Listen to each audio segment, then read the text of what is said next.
बिना पवित्र आत्मा के। रोमियो की पत्री 8वां अध्याय 9वीं आयत में लिखा है, अगर किसी में मसीह का आत्मा नहीं तो वो उसका जन नहीं। According to the word of God, जब तक आप में पवित्र आत्मा नहीं होगा, और इसलिए मैं आपसे निवेदन करता हूं, पवित्र आत्मा के लिए दुआ कीजिए।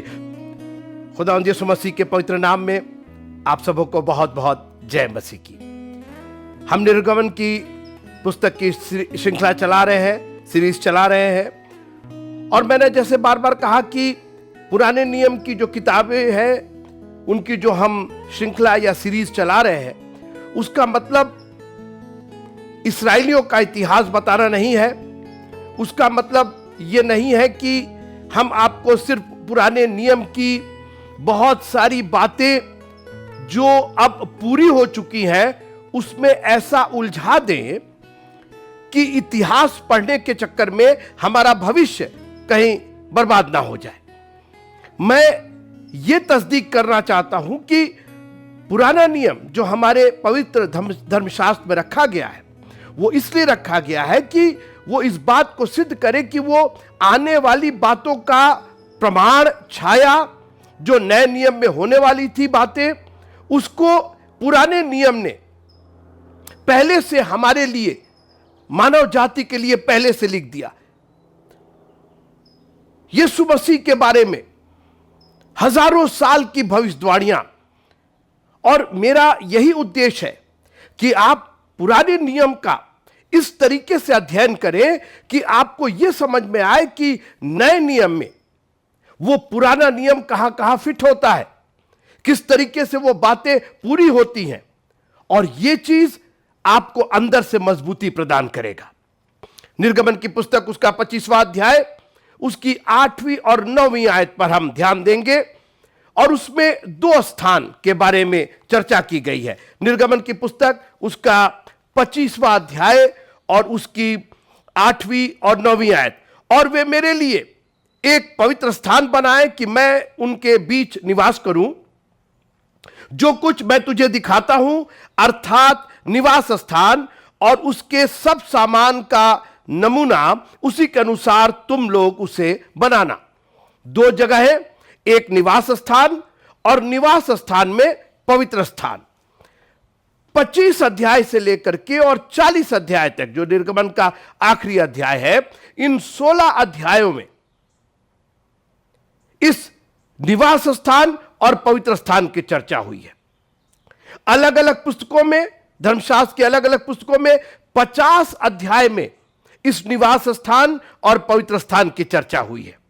आगे जब आप पढ़ेंगे, जब आप अपना व्यक्तिगत अध्ययन करेंगे, तो आपको पता चलेगा कि यह किस तरीके से निवास स्थान और पवित्र स्थान उस समय बनाया गया। मगर मेरा विषय 1 कुरिन्थियों उसका 6वां अध्याय, मेरे साथ निकालिए, 1 कुरिन्थियों उसका 6वां अध्याय और उसकी 19वीं आयत। क्या तुम नहीं जानते कि तुम्हारी देह पवित्र आत्मा का मंदिर है जो तुम में बसा हुआ है और तुम्हें परमेश्वर की ओर से मिला है, और तुम अपने नहीं हो, क्योंकि दाम देकर मोल लिए गए हो। 1 कुरिन्थियों उसका 3रा अध्याय और उसकी 16वीं आयत। क्या तुम नहीं जानते कि तुम परमेश्वर का मंदिर हो और परमेश्वर का आत्मा तुम में वास करता है? यदि कोई परमेश्वर के मंदिर को नष्ट करेगा तो परमेश्वर उसे नष्ट करेगा, क्योंकि परमेश्वर का मंदिर पवित्र है और वह तुम हो। और इसीलिए मैंने पिछली बार आपसे मंदिर की चर्चा की थी, क्योंकि मैं चाहता हूं कि आप इस मंदिर के बारे में अच्छे से जान जाइए, क्योंकि आप अपने आप को यह जानते हैं कि आप किसके बेटे हैं, किसके हस्बैंड हैं, किसके भाई हैं, किसके, आप सारे रिलेशन जानते हैं। बस हम और आप ये नहीं जानते कि वो परमेश्वर का मंदिर हम हैं।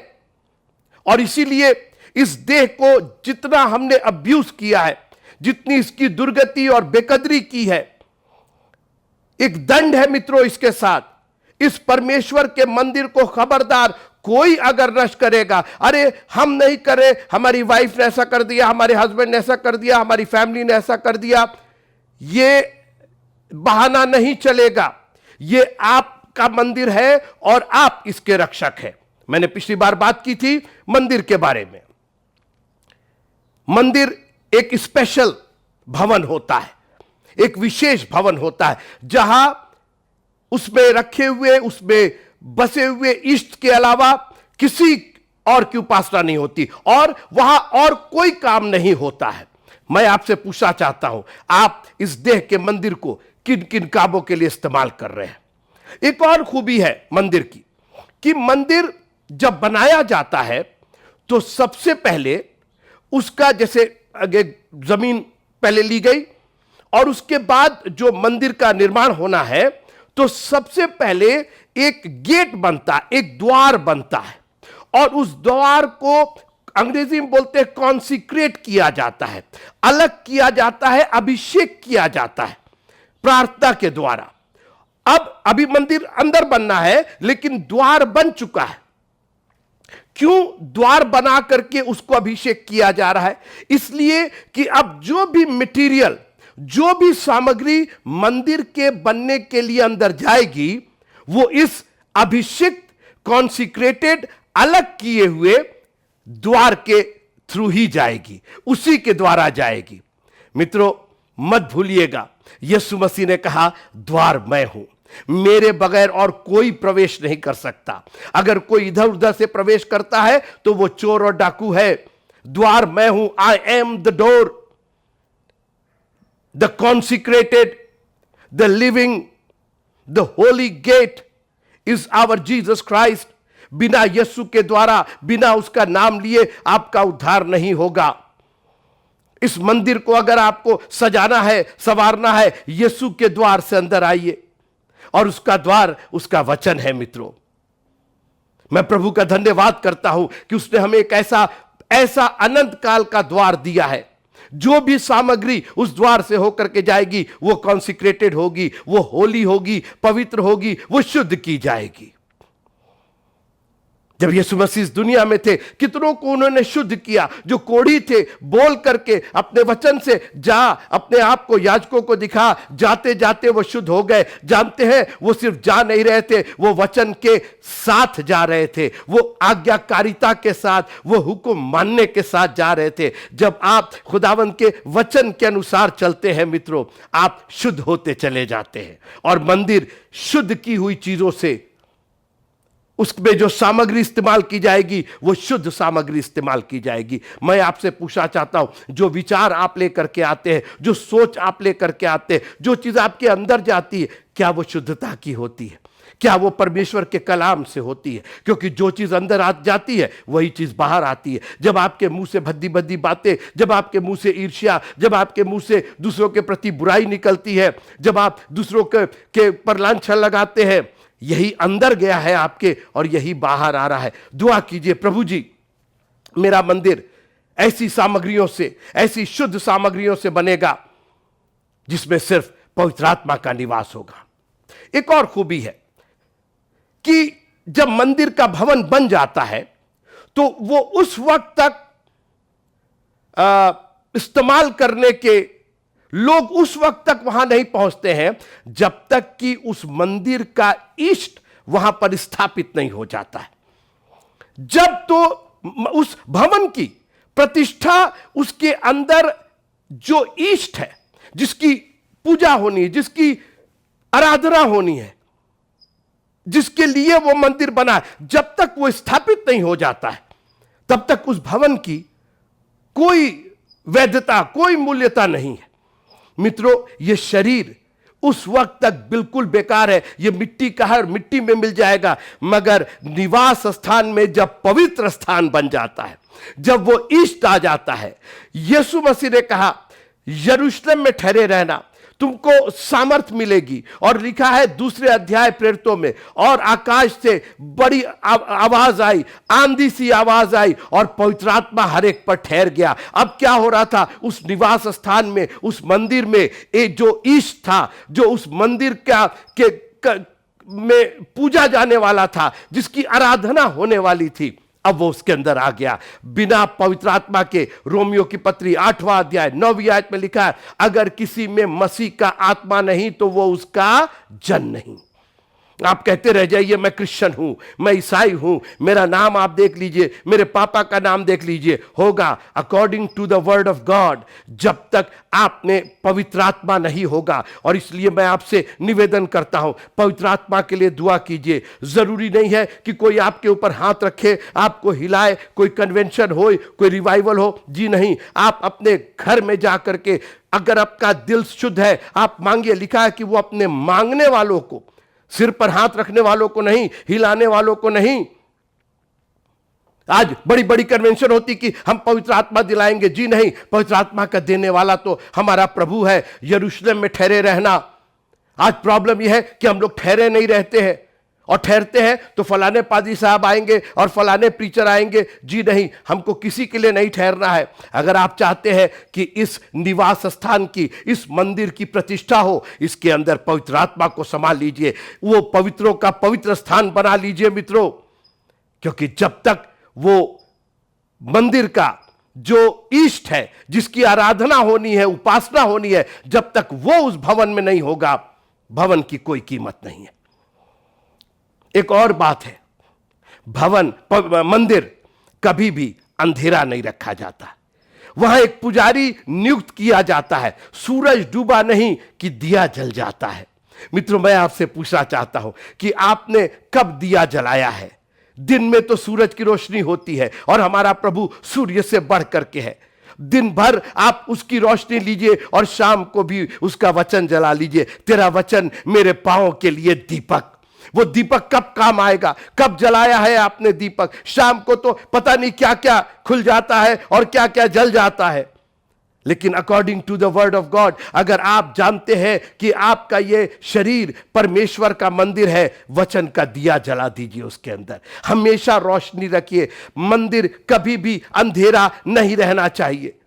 हमारा प्रभु ज्योति है, और जब जलाते हैं तो उसको पैमाने के नीचे नहीं, दीवट पर रखिए। परमेश्वर का वचन आपके हाव भाव से, आपके चरित्र से, आपके शरीर से दिखाई देना चाहिए। जब मंदिर में दीपक जलता है, दूर से वो दिखाई देता है। भले ही वो एक ही दीपक क्यों ना हो, लेकिन अंधेरे को वो दीपक की रोशनी चीरती हुई चली जाती है। जो अंधकार में बैठे रहते हैं उनको एक रोशनी दिखाई देती है। और मित्रों, आज उसने हमको रोशनी बनाया है। तुम जगत की ज्योति हो। पहले उसने कहा मैं जगत की ज्योति हूं, फिर ट्रांसफर किया, उसने कहा तुम जगत की ज्योति हो। मैं बार बार आपको बताना चाहता हूं कि निर्गमन की पुस्तक 25वां अध्याय 8वीं आयत 9वीं आयत, मेरे लिए पवित्र स्थान बनाओगे, मेरे लिए एक निवास स्थान बनाओगे। वो पवित्र स्थान, वो निवास स्थान जो फिजिकल था, जो तंबुओं का था और वाचा के संदूक का था, वो तो खत्म हो गया, मगर वो सब आज हमारे और आपकी देह में आ गया है। अब उसको छोड़ दीजिए, आप उसके पीछे मत भागिए। उसको सोच करके और ये करना वो करना, कहीं ऐसा ना हो कि आपका जो असली मंदिर है उसके अंदर अंधेरा हो जाए। एक और बात बोल के मैं खत्म करना चाहता हूं। मंदिर की एक और खूबी होती है कि मंदिर हमेशा कॉनिकल बनाया जाता है, एक पिनिकल होता है, उसको शिखर बोलते हैं। आपने देखा होगा कि उसकी छत हमेशा इस तरीके से बनाई जाती। जानते हैं क्यों? ताकि उसके ऊपर कोई भवन ना बनाया जा सके। वो बस अकेला केवल एक ईष्ट की उपासना के लिए, और हमारा शरीर भी केवल हमारे प्रभु की महिमा के लिए बना है। लिखा है कि मैंने अपनी प्रजा को इसलिए बनाया है कि वो मेरी स्तुति करे, मेरी प्रशंसा करे। मैं आपसे पूछना चाहता हूं कि क्या आपने अपने ऊपर किसको बिठा रखा है? अपने परिवार को बैठा रखा है, अपनी नौकरी चाकरी, अपने बॉस को बैठा रखा है, दुनिया के लोगों के हम की सेवा कर रहे हैं, बस प्रभु को छोड़ करके। ये परमेश्वर पवित्र आत्मा का मंदिर है मित्रों, और इसके ऊपर कोई नहीं। हमारी प्राथमिकता, हमारा सर्वोपरि हमारा प्रभु है। Our God is supreme, our God is sovereign.